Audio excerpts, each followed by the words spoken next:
Olá, ouvintes! Sejam bem-vindos a mais um episódio do Divagação Científica, o podcast que conta um pouquinho da vida acadêmica e também do que é feito nas universidades para o público em geral. Eu sou a Natália Simon, professora universitária. Eu sou a Márcia Zanata, pesquisadora. E eu, Leandro Luz, empreendedor. E o assunto de hoje é o prestígio da ciência no Brasil. Então, a nossa motivação para gravar um episódio do podcast com esse tema é uma pesquisa que saiu no mês passado, que fala que o Brasil é o país com maior proporção de pessoas que não confiam em cientistas. Na verdade, uma pesquisa semelhante já tinha sido realizada em 2019, né? Então a gente vai falar hoje um pouco sobre essas duas pesquisas. Essa pesquisa de 2019 foi feita com 2.200 pessoas e realizada pelo Ministério da Ciência e Tecnologia do Brasil. Foi feita somente no Brasil. E essa pesquisa de 2020 foi realizada a nível internacional, feita por Instituto de Pesquisa dos Estados Unidos.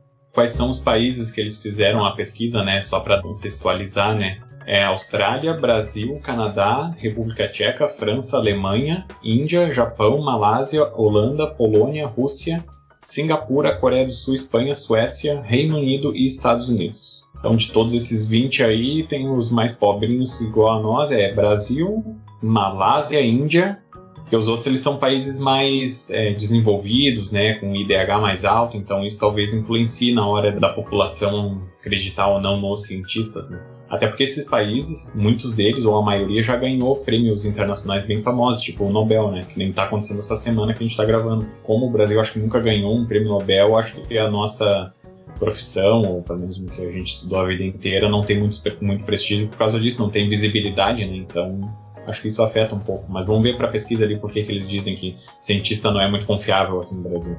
Ele não está entre os top of mind das pessoas. Talvez isso seja associado não necessariamente a não acharem cientista confiável, mas a terem outras pessoas, como a Alice cita, como religiosos, médicos, jornalistas, que estão mais próximos dessas pessoas. Então, se eles têm que citar quem é mais confiável, eles citam quem está mais próximo deles. Mais perto da realidade deles? Sim. Não, aqui diz que 36% dos brasileiros dizem ter pouca ou nenhuma confiança em pesquisadores científicos. Ou seja, 1 em cada 3 pessoas tem pouca ou nenhuma confiança em quem faz ciência no Brasil. E acho que isso tem a ver da proximidade, né? Até a Márcia tinha comentado numa outra conversa sobre o efeito aquele da comunidade, que as pessoas acreditam mais ou estão mais relacionadas com quem está envolvido com eles, né? Sim, esse efeito até foi descrito num livro, que é o livro Knowledge Illusion, que é a ilusão do conhecimento. Por que nunca pensamos sozinhos? É um livro feito por cientistas cognitivos, e eles comentam que muitas vezes as pessoas estão mais interessadas no que a sua comunidade pensa e vão pensar exatamente como aquela comunidade para fazer parte da comunidade, do que como, digamos, a ciência pensa ou algo que está fora da comunidade, e às vezes até pode ser correto ou real, mas é diferente do que a sociedade que ele vive está dizendo. E para ele se fazer parte daquela comunidade, ele segue preferindo pensar da mesma maneira que aquela comunidade. E se a comunidade tem muito mais líderes religiosos, ou jornalistas, ou médicos, ou advogados próximos a eles, eles vão acreditar mais nesses profissionais do que num profissional da ciência, né? Porque dentro de um bairro, às vezes tem 4, 5 igrejas, né? E não tem nenhuma universidade, né? As universidades são 1, 2, 3 por cidades, então, e tem muitas cidades, a grande maioria, que não tem nenhum centro universitário ou nenhum centro de pesquisa, principalmente por perto, né? O pouco que é divulgado de ciência é pela televisão ou pela internet, mas pela internet o pessoal acha que não vai muito em busca disso aí, mas é pela televisão. E às vezes as pessoas não acreditam, porque acho que elas passaram a não acreditar muito em coisas que passam na televisão e, por consequência, a ciência tem esse mesmo resultado, né? Então, acho que nesse período, né, em que são divulgados os ganhadores do Prêmio Nobel, é um dos períodos do ano em que a ciência é mais divulgada na televisão. Só que também nós sabemos que existe uma grande parcela da população que, mesmo sendo divulgado em meios assim que circulam praticamente em todas as cidades, né, em todas as casas, enfim, nós sabemos que existem pessoas que pode ser que nem saibam a origem do Prêmio Nobel, por que ele é entregue, enfim, né. É pouco, né? Por exemplo, uma semana por ano só para falar do Nobel é muito pouco, né? Imagina, tu tem 52 semanas por ano falando de política, de economia, de religião, de meio ambiente, de agronegócio, tudo isso aí tá muito mais presente. E assim, nem é uma semana inteira, né? São pequenos flashes nos jornais ou programas assim sobre o prêmio. Daí é uma coisa que não tá muito próxima assim da pessoa. A pessoa não vai se interessar por aquilo ali em apenas alguns dias, né? Por mais importante que seja o prêmio, né? Eu tenho a impressão também de que, por exemplo, os médicos estão sempre entre os top que as pessoas acreditam. E isso também tem muito a ver com o que a televisão passa, porque quando eles querem trazer uma opinião de um especialista, eles trazem um médico. Raramente eles vão levar um cientista lá. Então sempre é o médico, a autoridade da saúde. Sim, obviamente um médico sabe muito sobre saúde, mas também tem pessoas que fazem pesquisa na área de saúde que poderiam ser levadas e poderiam ter quadros dentro de programas de TV, e isso não acontece.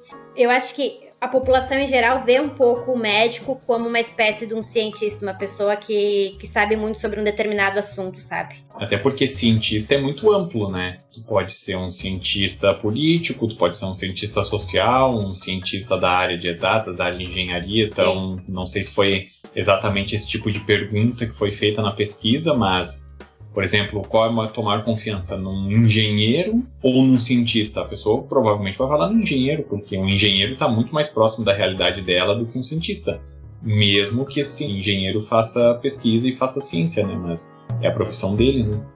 E aqui eu acho que a gente acaba por bater em outro ponto, que existe que para mim parece uma falsa disputa entre a ciência e a religião, sabe?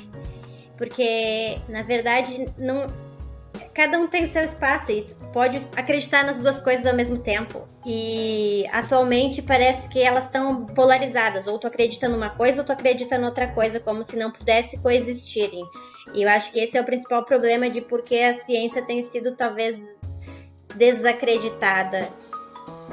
Imagina, se nem a Coca-Cola atende todo mundo, não vai ser a ciência que vai atender todo mundo, né? Nem Jesus. Nem Jesus atendeu todo mundo. Convenceu todo mundo. Então quem vai convencer? Ninguém vai convencer. Talvez a pesquisa traz esse tipo de dado justamente por isso, porque como tá longe da realidade dela, por exemplo, aqui no Brasil as pessoas têm preocupações grandes, né? Por exemplo, segurança, desemprego, enfim, um monte de coisa. E essa parte de ciência, de vou buscar conhecimento científico, ou vou ver um livro sobre essa pesquisa tal, assim, acaba ficando meio em segundo plano, porque depois de tanta preocupação que a pessoa passa durante o dia, ela chega em casa e ela quer relaxar, ela não vai atrás de coisas assim científicas e coisas desse tipo. Já eu acho que em outros países, como alguns desses problemas, não é que não existem, mas é que estão em menor proporção e as pessoas talvez sejam mais instruídas, né? Terminaram o ensino médio, ou alguns fizeram curso técnico assim, mais profissionalizante, ou outros fizeram faculdade, mestrado, doutorado, pós-graduação.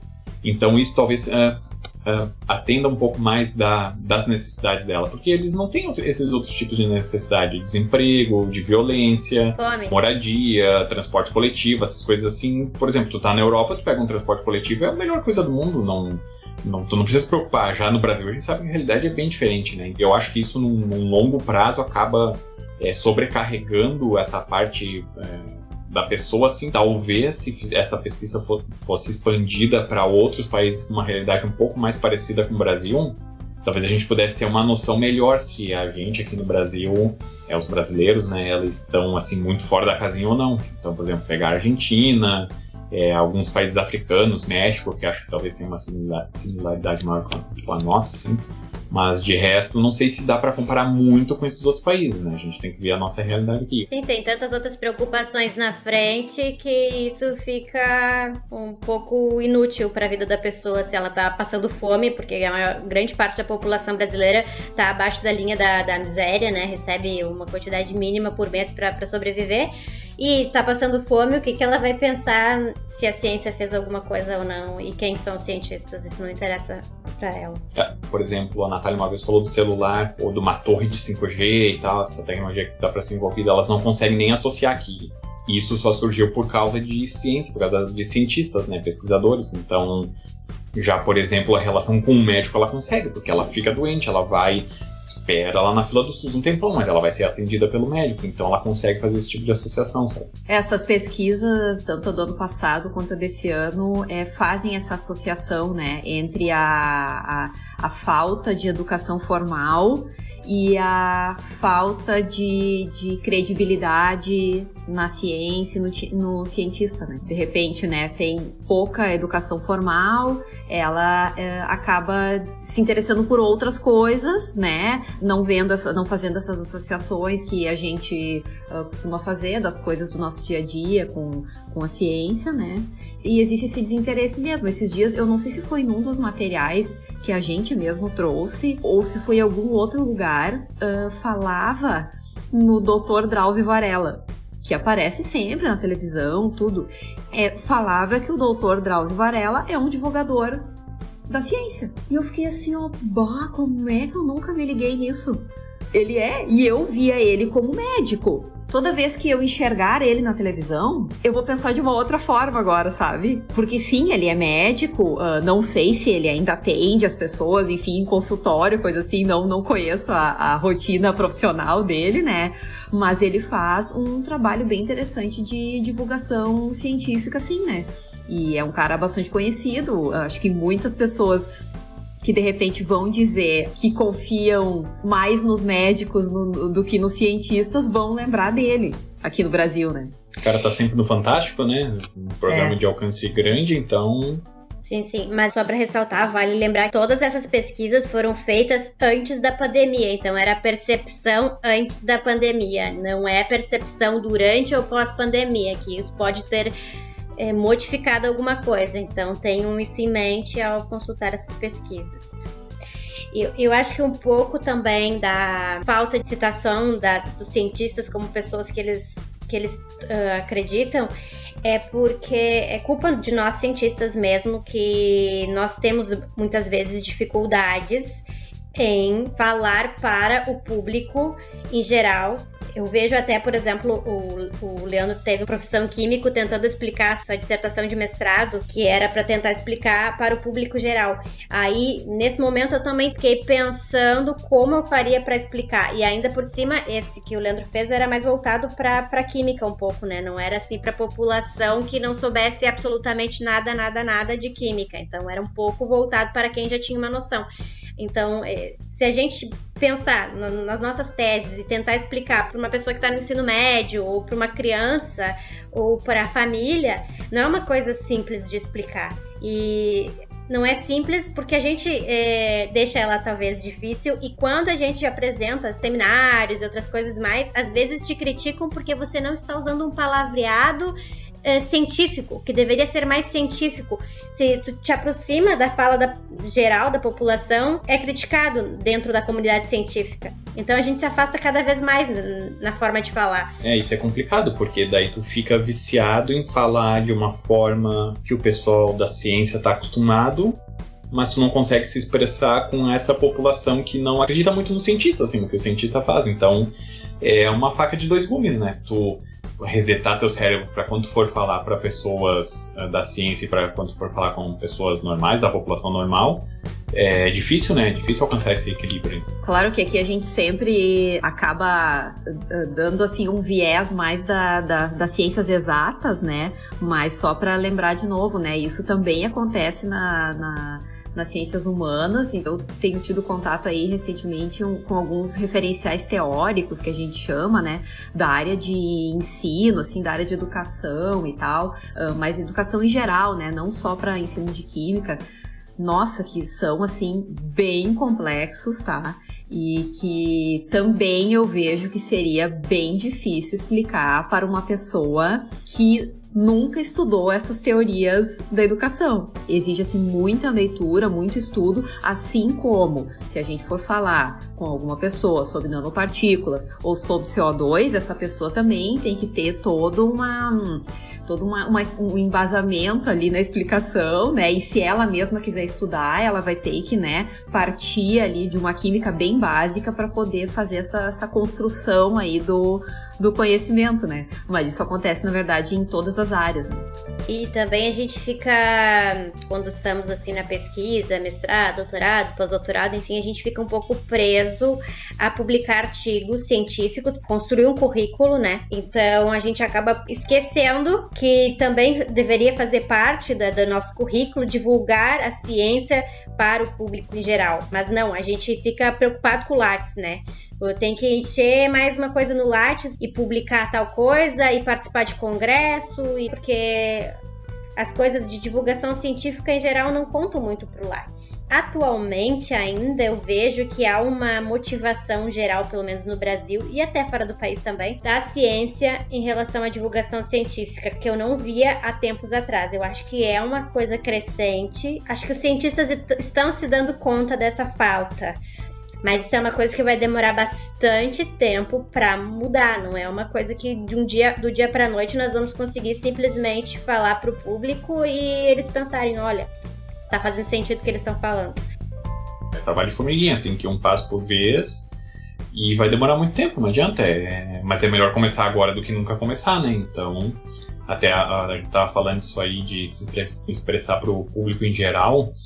Sobre essa parte de negócios, empreendedorismo, não é nem só pelo grau de instrução das pessoas, porque sempre que a gente ia apresentar num evento, né, nossos pitches e tal, apresentar o nosso negócio para eles, eles eram pessoas instruídas, muitas com doutorado, mestrado na área, muitos anos estudando, porque a pessoa nunca para de estudar, e mesmo assim eles tinham certa dificuldade de entender algumas coisas que para nós, né, da área de pesquisa, ciência e tudo, era uma coisa banal, assim, era uma coisa trivial. Então, mesmo até quando a pessoa é instruída, ela tem um certo grau de dificuldade porque não é do convívio dela, não é do meio dela.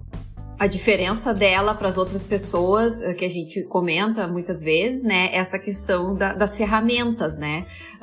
Acho que quanto mais a pessoa estuda, mais ela tem ferramentas suficientes para pesquisar sobre qualquer assunto que ela achar interessante.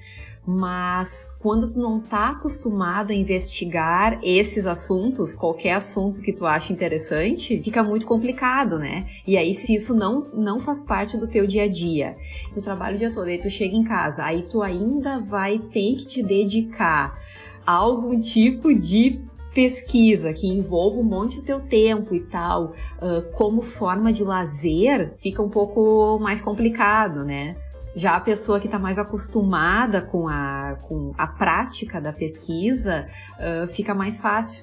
Talvez esteja faltando também mostrar nas escolas como é que se faz pesquisa. Talvez levar um artigo em português, de uma revista em português, por exemplo, nas escolas brasileiras, né? E explicar como é que as pessoas chegam naqueles resultados ali, o que é preciso fazer para chegar ali, né? O passo a passo, enfim, né?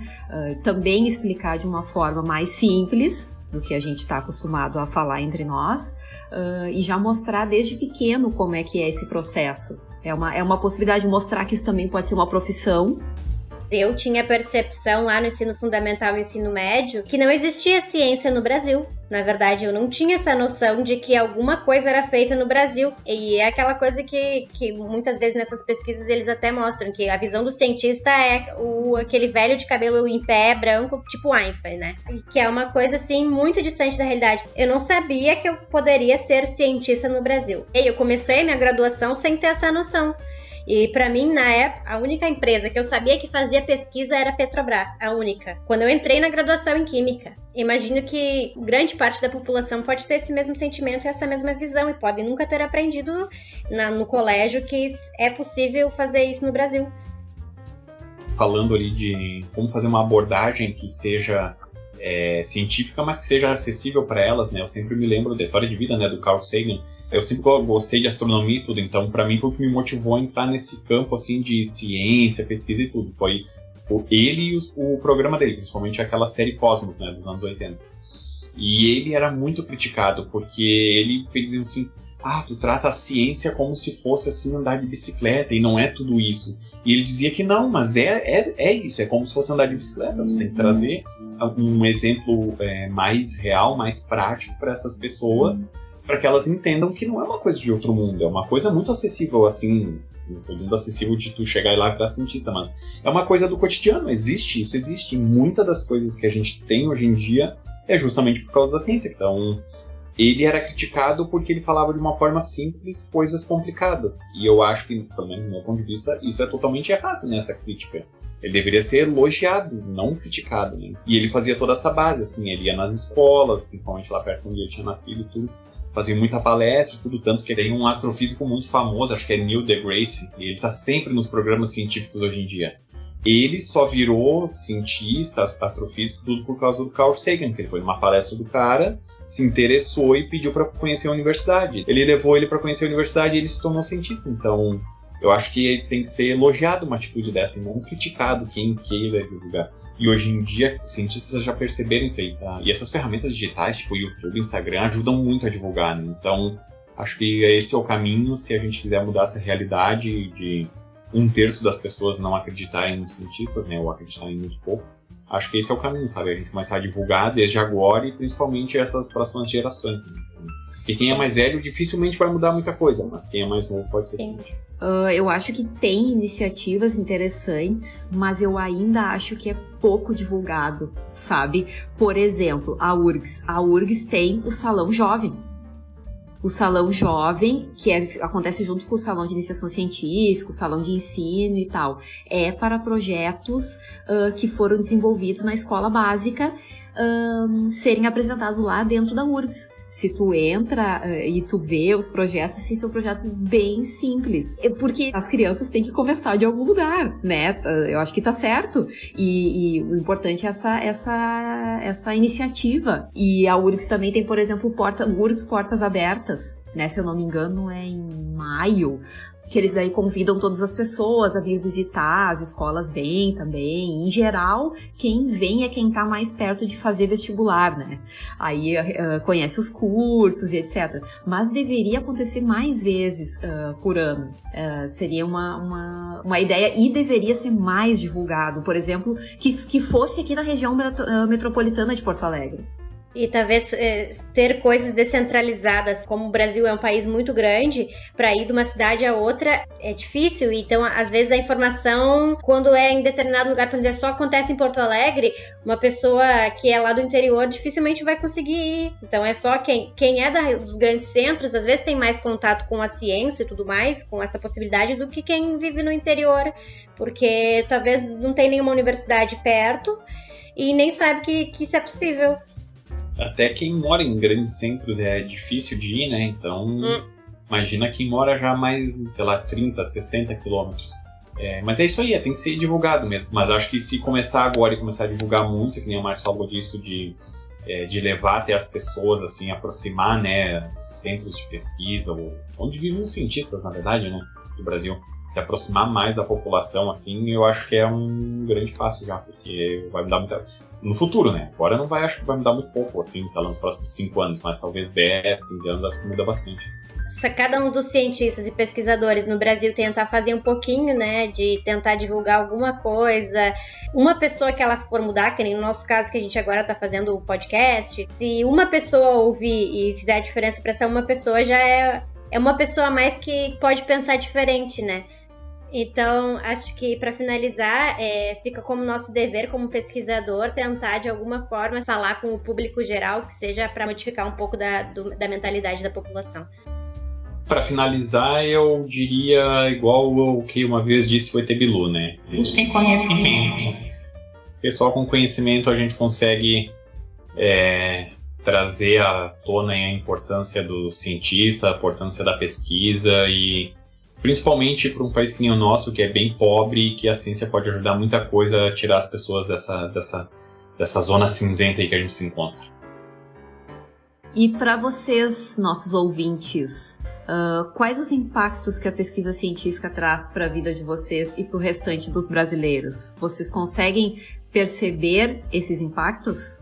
E semana que vem falaremos sobre a profissão pesquisador. Então agradecemos ao nosso editor Lucas Roxo, o Purple, e fiquem ligados nos novos episódios, sigam o Divagação Científica no YouTube e no Instagram. Curtem e comentem. Tchau, tchau, tchau. Tchau, pessoal. Tchau, gente. Semana que vem estaremos de volta.